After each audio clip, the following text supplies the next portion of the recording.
দাদারা আমাদের ব্যবহার করছে। তৃণমূলের দাদারা তোমার হাতে বন্দুক তুলে দিয়ে তোমাকে গুন্ডা বানাবে আর নিজের ছেলেকে ইংলিশ মিডিয়াম স্কুলে পড়িয়ে বিদেশে পড়তে পাঠাবে।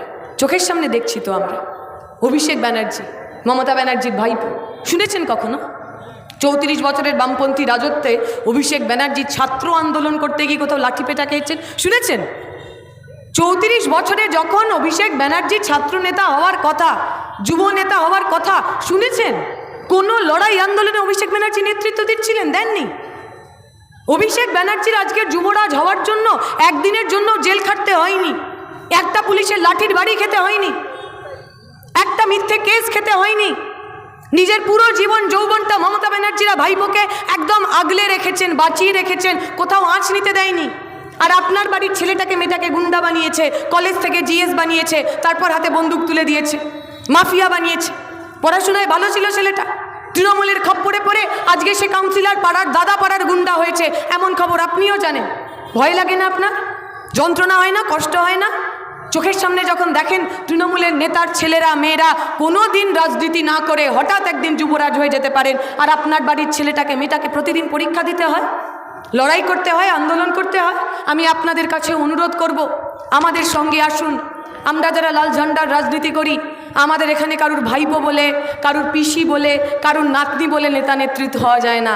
আমাদের এখানে নেতা হতে গেলে সাধারণ মানুষের নেতা হতে হয়, ছাত্রদের নেতা হতে হয়, যুবদের নেতা হতে হয়, কৃষক খেটে খাওয়া শ্রমজীবী মানুষের নেতা হতে হয়। আপনি যদি সত্যিকারের লড়াই আন্দোলনের মধ্যে থাকতে চান, এই লাল ঝান্ডা আপনার, এই লাল ঝান্ডা আমার। শ্রমজীবী গরিব পরিবার, রিফিউজি পরিবার, উদ্বাস্তু পরিবার, এই লাল ঝান্ডা আমার মায়ের মতো। এই লাল ঝান্ডা আমাদের বাঁচিয়ে রেখেছিল।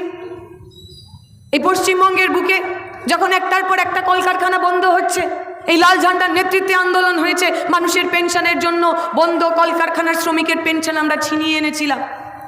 উদ্বাস্তু মানুষ যখন ওপার বাংলা থেকে এপার বাংলায় এসছে, কেউ ছিল না আমাদের সাথে।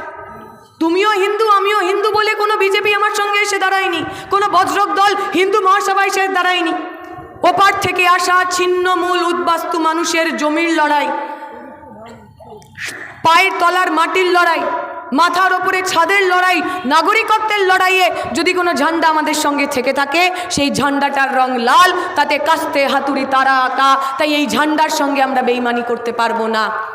উদ্বাস্তু পরিবারের, শ্রমজীবী পরিবারের, সাধারণ খেটে খাওয়া পরিবারের সমস্ত মানুষের কাছে আমাদের আবেদন, আসুন এইবার সত্যিকারের বদল হোক।